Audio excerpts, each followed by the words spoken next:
خطاب الرئيس الفرنسي إيمانويل ماكرون قدام البرلمان المغربي. الزيارة في حد ذاتها كما قلنا تجي بعد نوع من الفتور الدبلوماسي ما بين المغرب وفرنسا، ولكن الزيارة هذه من أهم وأكثر القضايا اللي تجي في قلب الزيارة هذه هي قضية الصحراء.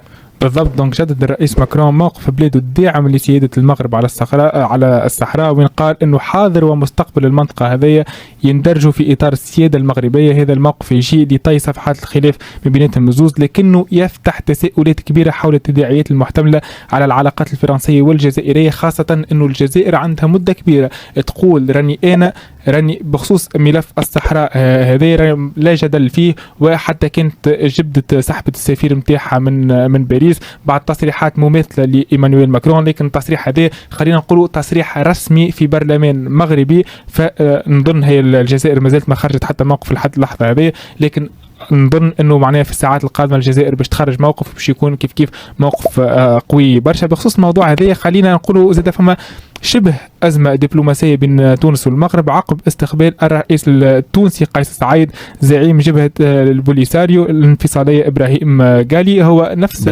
إبراهيم غالي في مطار رئيس البوليساريو بالضبط. وقتها صارت في قمة طوكيو للتنمية في أفريقيا تيكاد 8، وصار وقتها كيف تبادل استدعاء سفراء، واستدعى المغرب سفير لدى الجمهورية التونسية حسن طارق، وأعلن مقاطعته القمة هذه اللي تحتضنها تونس. وقتها كيف المغرب كانت مستدعية، وخرجت الوزارة المغربية بلاغ قالت فيه أنه عمل تونس على مضاعفة المواقف والأفعال السلبية المستهدفة للمملكة المغربية ومصالحها العليا. بعدها تجاوب الخارجية التونسية هذه صار عام 2022 عن استغرابها الشديد مما ورد في بيان المملكة المغربية من تحامل غير مقبول على الجمهورية التونسية ومغالطات بشأن مشاركة وفد الجمهورية العربية الصحراوية الديمقراطية في ندوة طوكيو الدولية للتنمية في أفريقيا. وقالت تونس أنها حافظت على حيادها التام في قضية الصحراء الغربية. التزامها بالشرعية الدولية هو موقف ثابت لن يتغير إلى أن تجد الأطراف المعنية حلا سلميا يرضي الجميع. دونك نلقاو أنه في ملف الصحراء المغرب عندها الموقف متاعها، وخاصة الجزائر عندها الموقف متاعها، وفرنسا اليوم ظهر لي اختارت الطرف متاعها.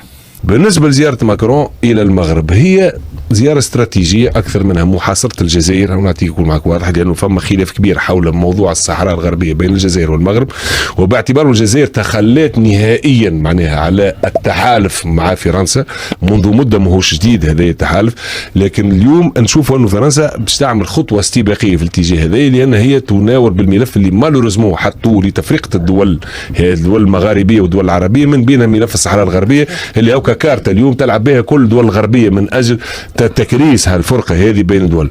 وبالتالي في توجه رئيس ماكرون باعتبار وأنه خاطر نكونوا واضحين معناها فرنسا ليست في أحسن العلاقات الدبلوماسية مع الجزائر وتونس، ما في أحسن حالات. وبالتالي زاد اللقاء الثلاثي اللي قاعد يعقد تو مرة واثنين وثلاثة بين الجزائر وتونس وليبيا، خلينا نكونوا واضحين زاد الاتجاه هذا.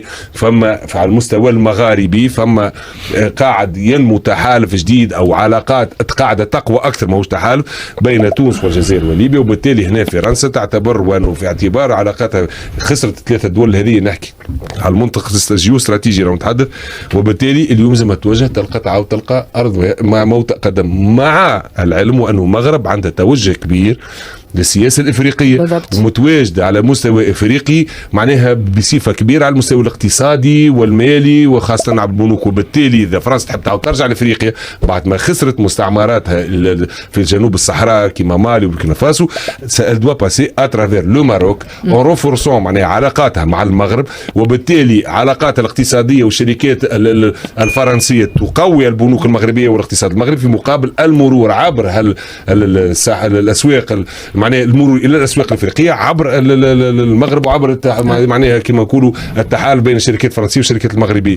دونك هذا كله راهو معناها تكتيكي استراتيجي لا اكثر ولا اقل. اما انا اللي يهمني اكثر لانه زياره التبون الى مصر خاطر الوضعيه معناها في ليبيا راهي تعنينا معناها جدا بطريقه مباشره في يعني فيما يخص احنا راهو فما زوز علاقات الهجره. انا نشوف في بعض العباد هكا يمكن تعوز يمكن الخبره ولا مش عارف باي منطق ولا بمنطق انه معناها عندها مواقف معينه من راهو مستحيل تونس نجم تبني اي علاقات دبلوماسيه وهي في معناها في اختلاف مع ليبيا والجزائر. راهو مهم جدا علاقاتنا بالجزائر وليبيا لانهم هما العمق الاستراتيجي نتاعنا. فما جانب زاد مهم جدا في المساله هذه، وانه اللقاء الثلاثي هذا باش يتم من المفروض بدايه نوفمبر معناتها اخر الشهر، ليبيا تونس والجزائر.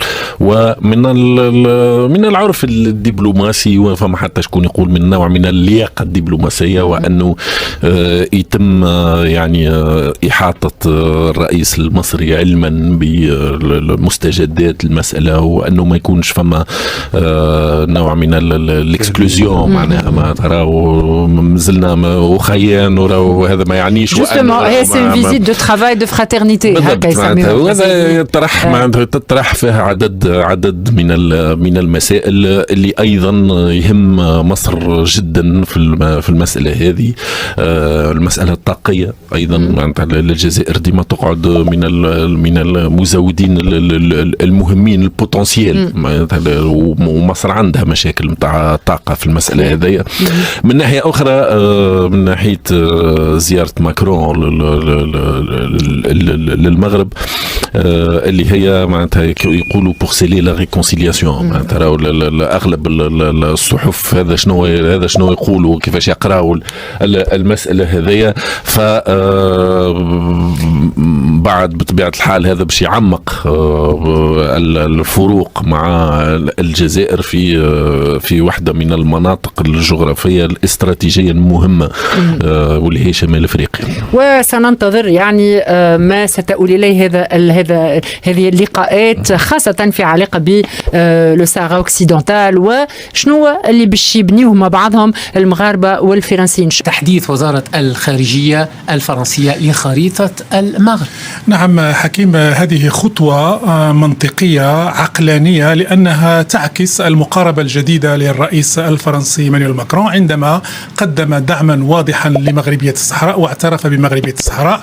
فالمنطقي والمفروض ان كل المؤسسات التابعه للدوله وعلى راسهم الخارجيه الفرنسيه ان تتعامل بهذا المنطق، اي ان المغرب مع صحرائه كامله بدون اي خط يفصلها. وانت تعرف جيدا حكيم بان هذه الخطوه مهمه على المستوى الرمزي، لان في السنوات القليله الماضيه كانت هناك ما يسمى حرب الخرائط التي كان يشنها البعض، خصوصا اعداء الوحده الترابيه المغربيه او المعارضون لمغربيه الصحراء. جاءت فرنسا اليوم وجاءت وزاره الخارجيه الفرنسيه لتحسم نهائيا هذا الجدل وتقول بان الصحراء مغربيه في خارطه وزاره الخارجيه. طيب، ولا تعتبر هذه الخطوه منقوصه؟ بالفعل لم تعد تتضمن هذه الخريطه خطا فاصلا مع الصحراء الغربيه، ولكن تم الابقاء على اسم الصحراء الغربيه، وحتى المساحه بقيت هي الجغرافيه بقيت هي نفسها على موقع وزاره الخارجيه الفرنسيه.